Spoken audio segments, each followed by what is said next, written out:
बिस्मिल्लाहिर्रहमानिर्रहीम। आज हम पढ़ेंगे फूड इनसिक्योरिटी के बारे में, जो कि पाकिस्तान के सर के ऊपर मंडला रही है।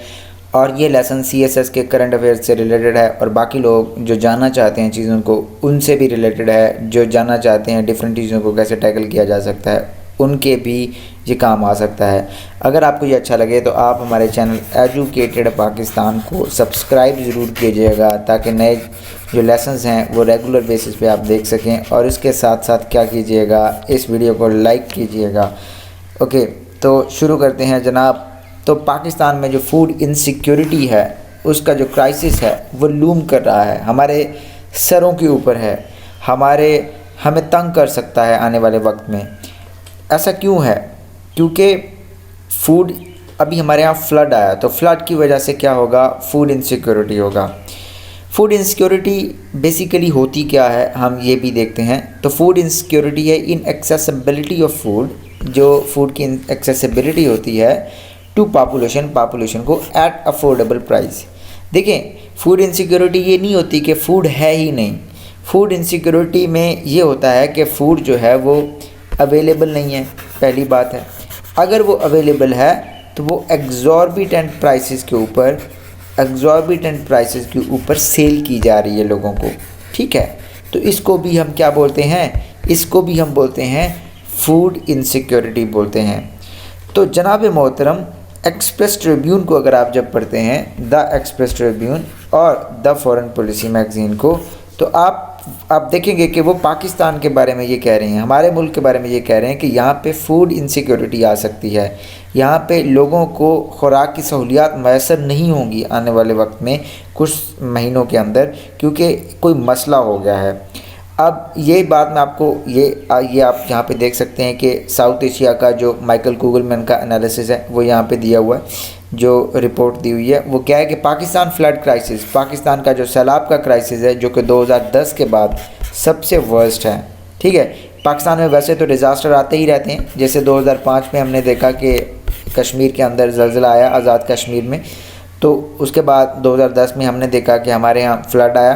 फिर अब हम देख रहे हैं कि क्या हो गया, एक और फ्लड आ गया जो कि बड़ी मैसिव लेवल पर जिसने तबाही किया। Pakistan flood crisis could become a food crisis, ये फूड क्राइसिस भी बन सकता है, ठीक है।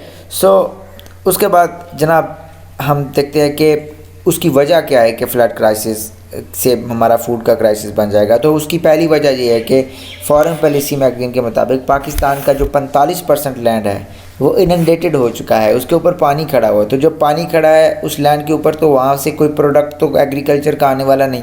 तो इसका मतलब ये है कि पाकिस्तान के लिए बहुत सारी ख़तरे की घंटी है। पाकिस्तान का बहुत सारा एरिया जो एग्रीकल्चर का प्रोडक्ट था वो तबाह हो गया, पाकिस्तान की राइस तबाह हो गया, पाकिस्तान का कॉटन तबाह हो गया है, पाकिस्तान का वीट तबाह हो गया है, ठीक है। तो उसके बाद पाकिस्तान इस फ्लड से 0.7 मिलियन कैटल्स भी डाई हो चुके हैं। और हम जानते हैं कि पाकिस्तान मेरे ख्याल में दुनिया का दूसरा मिल्क का प्रोड्यूसर है। तो जब आपके इतने मैसिव लेवल पे कैटल या लाइफ स्टॉक डाइड हो गया तो आपके फूड क्राइसिस तो लूम कर रहा है, ठीक है। और प्राइम मिनिस्टर आपके जो शहबाज शरीफ साहब हैं, उन्होंने भी कहा है कि ये क्राइसिस है। इस क्राइसिस के बारे में कॉशन किया है असम्बली के अंदर। अब हुआ ये है कि इस क्राइसिस को टैकल करने के लिए अब हम एक और ख़बर देखते हैं। एक्सप्रेस ट्रिब्यून में जो सिंध है उसने क्या किया है, इसकी प्राइसेस क्या कर दी हैं, 4000 रुपये पर मन कर दी हैं, यानी 40 kg के बैग की। लेकिन बाकी जगहों पे क्या है, 3000 है। तो इससे होगा क्या जनाब, ज़्यादातर जो लोग हैं वो अपनी जो प्रोडक्ट है, जिनकी ज़मीन बच गई है, जिन्होंने वीट को कास्ट किया, वो सारी की सारी प्रोडक्ट कहाँ पे भेजेंगे, वो सिंध में भेजेंगे। तो सिंध इसको फूड इनसिक्योरिटी को टैकल कर जाएगा। बाकी सूबे शायद उनको नुकसान हो जाए, उनका जो वीट है वहाँ पे ट्रांसफ़र हो जाएगा, ठीक है।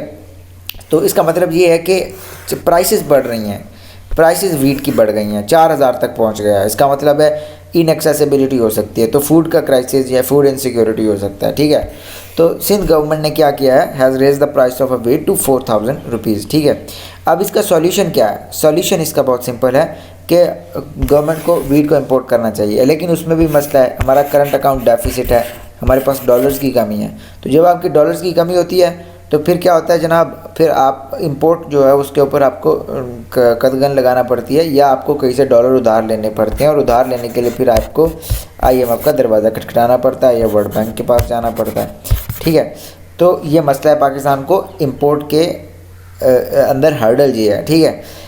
तो मेक डेफिशिएंसी, इस डेफिशिएंसी को पूरा करने के लिए एक ही रास्ता इंपोर्ट है। लेकिन एक और मसला ये है कि जब इंपोर्ट वाला जो फूड होगा वो उसका 40 kg का बैग 9000 का हो सकता है। तो ये भी एक मसला है, वो ज़्यादा महंगा हो सकता है। ओके, क्योंकि इंडिया में भी तो फ्लड आ गया है ना, तो इंडिया को भी अपनी होगी, तो इंडिया से तो हम ले नहीं सकते, हमें किसी और जगह से लेना पड़ेगा। और यूक्रेन के अंदर वहाँ से 1/3 दुनिया का वीट आता है, तो उधर भी वहाँ पे लड़ाई हो रही है। तो जब उधर भी लड़ाई हो रही है और इधर भी मसला है, तो उसका मतलब है जो हमारे वीट होगा वो महंगी होगी।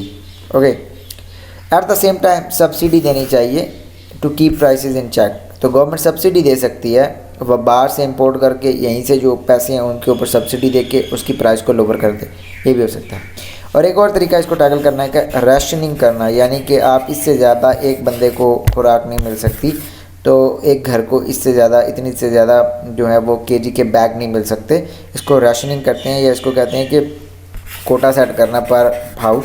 तो ये भी आप कर सकते हैं, लेकिन ये गवर्नमेंट इसको कोई सीरियस लेती नहीं है, ये वो करेगी नहीं। तो ये 2 ही मेथड हैं जिसके ज़रिए से आप कर सकते हैं। अगर आपको ये लेसन अच्छा लगे, आपको पता चला कि फ़ूड इनसिक्योरिटी को कैसे टैकल करना है और फूड इनसिक्योरिटी पाकिस्तान में आ सकती है, और उसके बारे में आपको मालूमात सही लगी हमारी, तो आप एजुकेटेड पाकिस्तान को सब्सक्राइब भी कर सकते हैं और इस वीडियो को लाइक भी ज़रूर कीजिएगा ताकि आने वाली वीडियोज़ को आप देख सकें। शुक्रिया, दुआ में याद रखिएगा। अल्लाह हाफिज़।